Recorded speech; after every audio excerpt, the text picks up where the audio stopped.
एक घने जंगल के किनारे एक पुराना बरगद का पेड़ था।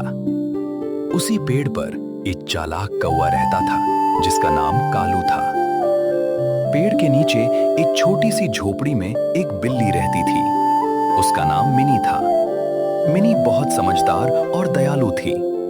उसी जंगल में एक शरारती बंदर भी रहता था जिसका नाम मोटू था। मोटू हर समय उछल कूद करता और दूसरों को परेशान करता रहता था।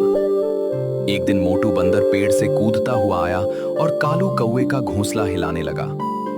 कालू गुस्से में बोला, मोटू, ऐसा मत करो, मेरे अंडे गिर जाएंगे।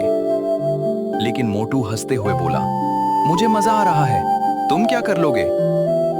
मिनी बिल्ली ये सब देख रही थी। उसने मोटू को समझाया, दूसरों को परेशान करना अच्छी बात नहीं होती। मोटू ने बिल्ली की बात भी नहीं मानी। वो रोज किसी न किसी जानवर को परेशान करता। कभी खरगोश की गाजर छिपा देता तो कभी हिरन को डराकर भाग जाता। जंगल के सारे जानवर उससे परेशान थे। एक दिन जंगल में बहुत तेज आंधी आई। पेड़ जोर जोर से हिलने लगे। कभी कालू का घोंसला टूटकर नीचे गिर गया। उसके छोटे अंडे जमीन पर बिखर गए। कालू बहुत दुखी होकर रोने लगा। मिनी तुरंत उसकी मदद के लिए दौड़ी। उसने पत्तों और टहनियों से नया घोंसला बनाना शुरू किया। तभी मोटू वहां आया। पहले तो वो हंसने लगा, लेकिन जब उसने कालू को रोते देखा तो उसका दिल बदल गया। मोटू धीरे से बोला, कालू, मुझे माफ कर दो, मैंने हमेशा तुम्हें परेशान किया। आज मुझे समझ आया कि किसी का घर टूटने का दुख कितना बड़ा होता है। कालू चुप रहा, लेकिन मिनी बोली, अगर तुम्हें अपनी गलती का एहसास हो गया है तो। मोटू तुरंत पेड़ों से मजबूत टहनियां लाने लगा। वो बहुत तेजी से इधर उधर कूदकर सामान इकट्ठा करने लगा। मिनी और कालू ने मिलकर नया घोंसला बनाया। थोड़ी देर में सुंदर और मजबूत घोंसला तैयार हो गया।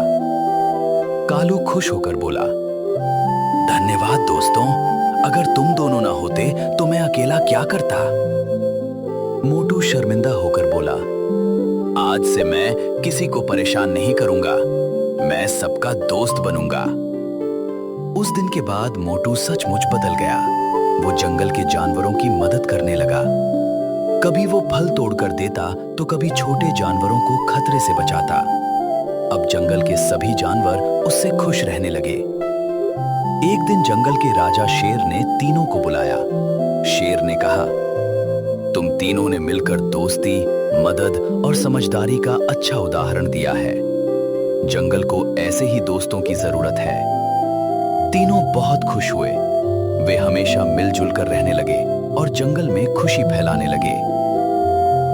सीख: गलती करने से बड़ा अपराध उसे ना मानना होता है। सच्चा इंसान वही है जो अपनी गलती सुधार ले।